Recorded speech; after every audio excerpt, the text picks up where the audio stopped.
There's a target of 20,000 megawatts of electricity in Nigeria by 2020. That's in 4 years from now. Is that achievable? Well, one of the most talked about challenges in Nigeria be dealt with in 4 years. Well, I guess the strategy and infrastructure put in place now will help answer that question. And that's what we will attempt to look at on this episode of Big Story. I'm Ini Thompson and you're welcome.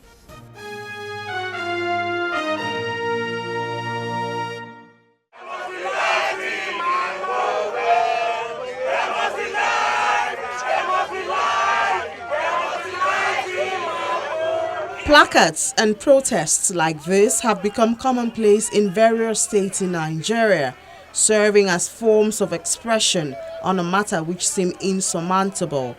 This group is made up of representatives of Obafemi Owode local government area in Ogun State, and they say lack of power has been their challenge for over a decade.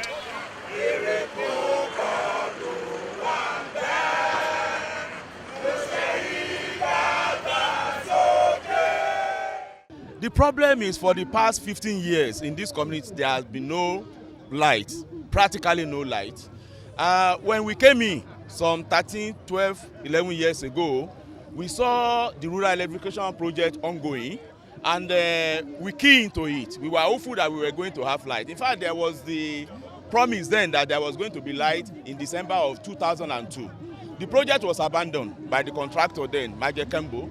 And along the axis up to Mowe, the same scenario repeated itself. Situations like this exist even after, according to records, government has spent over 2.7 trillion naira in the sector over a period of 16 years. This doesn't come as a surprise to the managing director of Sahara Power, Kola Adishino. What I would love always to see when I hear figures and numbers being thrown out is to see what precisely those figures were meant to provide. When I see that, it's easier for me to now do it for the purpose of evaluation. But I give you this simple analogy. The universal principle of generation of electricity, generation side, please underline generation, it's $1 million per megawatt. Now, if peradventure a nation is to develop its own electricity using public fund, and you are deploying, say, 500,000 to generate the same quantum of electricity, you won't get there. Now, the longer it takes you to provide that capital that is required to get 1 megawatt, the more expensive it becomes. Considerations of some of these factors prompted a re-strategy by the federal government and birthed privatization in 2013. The sector was divided into three: the power generators, 6 of them handled by the private sector and called GENCOs, 11 distribution companies called DISCOs, also privatized, while the single transmission company is still controlled by the federal government. Industry players say privatization has brought in new investment and a new level of productivity, although many do not agree with this. I want to know what has changed. The 4,000 megawatts being generated even in the 80s and 90s is still the same thing being generated. The same gas power stations, the same Kainji, Shiroro, Jeba, those hydro stations built in the 80s are still what we have there. Now tell me what has changed.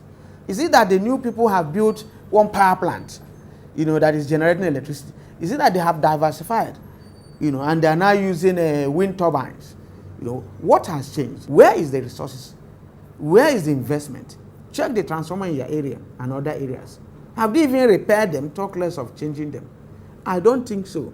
If they are telling us that we should hope that things will change, we can still be living on hope, but not that things have changed as such. If they have changed, you and I should see it. When we came in 2013, November, what we met on ground was a dilapidated network, a rundown system that we're just waiting to collapse totally. If not for the intervention of the new investors, for the privatization, things could have been worse, because the investors came in, they brought in money with which we were able to sustain the decaying network. Because if we hadn't done that, probably we would not even be having electricity today. But even with the new approach, there's still inadequate power supply, a huge gap when the nation's need of about 50,000 megawatts is compared to the available 4.5 thousand. The term load shedding then becomes common. So whatever we get, we try to, to distribute equitably. That's the plan. But sometimes when you say, okay, this side will be on probably 8 hours now, then other side may not, may be on load shedding. But by the time you want to now change, sometimes transmission, there may be problem on the grid. And you won't be able to, there will be no power in both, the one that I've been using and the one you wanted to change to. So this is one of the problems. Like I said, we can only distribute what we get from the grid. The generating companies say they are seeking ways to meet up with the demand. One of it is the combined cycle power plant. The combined cycle power plant is a higher technology that brings along with it better quality, cheaper cost ultimately, and better prices to everybody. It is easier for us to maintain a combined cycle power plant. It's easier for us to get feedstock for a combined cycle power plant.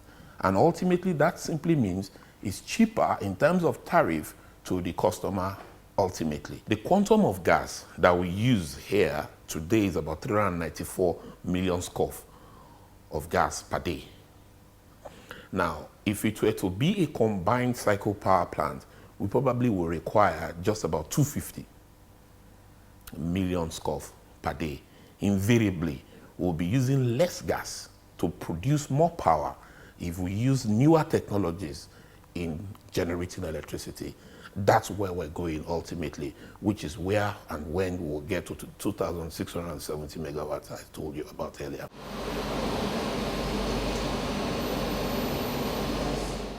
Another gap which created the need for privatization is that of metering. When we came on board, there are 5 million households without meters. Some meters, many, hundreds of thousands of meters are obsolete. The integrity of those meters are so bad now that we need to replace them. With so much customers yet to be metered, there's a suggestion for a new approach. Even Togo, a nearby country here, there are agents, there are vendors that sells meter to the consumers. Before a house is commissioned for electricity, part of the requirement is should have electricity meter as part of the complete requirement of a finished house before service is provided. So if the basic meters are put in the house, that will serve as a source of measurement of their consumption. Well, we are talking of specification and making sure that the customer is not cheated, the operator is not cheated. We have to have some form of control. Meters are not like commodities you just buy off the shelf. It has to be controlled by the operator. This draws more attention to patronizing local meter manufacturers who say they've made huge investments to bridge the gap, especially with the privatization, but have not had enough encouragement from the discos. I don't know. I think they should come out and pick, or they should even let us meet and sit down together. And when we finish our discussion, let us call a press conference and show you the figures. Let them tell me what they can supply me. Let me tell them what I need. If they have it that they can do it, then we call a press conference, let the press show it to Nigerians. Most of the components are imported. This is a country that imports toothpick anyway. So why are we deceiving ourselves when we say we manufacture this, we manufacture that? When a manufacturer comes to you, ask that person, apart from the case, that casement, that plastic, ask that person if there's anywhere in this country where you can manufacture these components. This does not depict a coupling. We don't assemble here. We manufacture from scratch. The only thing we source globally is the component like this. A component like this, a component like transistor, an IC, an IC, a controller, and so on and so forth, which is a general need of any meeting factory. Most of them, they even outsource some parts, and that's part of my advocacy, that let us have uniformity in our design in order to create more value added. And they say even when they attempt manufacturing in the country, there are numerous discouraging factors. I wish Nigeria will encourage ourselves in order to start producing screws and nuts, because these things are made from scrap. The scrap are taken here and be taken abroad to go and melt and reuse it to produce a screw and send back to us.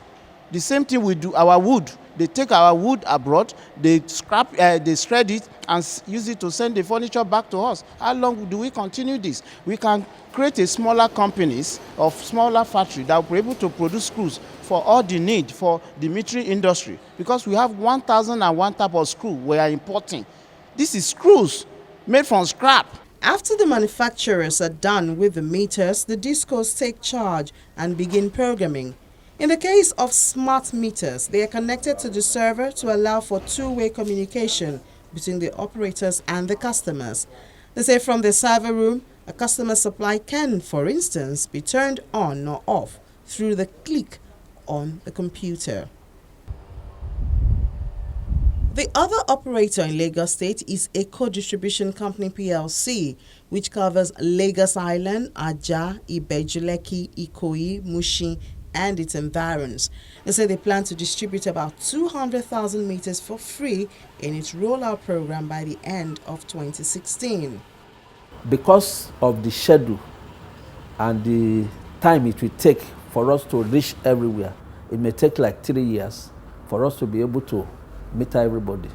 However, if any customer cannot wait, for their turn, if they feel that the estimated billing that we are giving them, they are not happy with it, they can now subscribe to CAPME, credited advance payment for metering, so that within 45 days of payment, we will install meters in such customers' premises. And immediately after, we will start to pay back. It's like the customer is giving us some loan, because meter is free. But if you cannot wait, you just pay the money, we install meters in your premises, and immediately after we start to pay back with interest, with 12% interest. The cost of a single-phase smart meter is 39,000 naira, while a three-phase is 68,901 naira.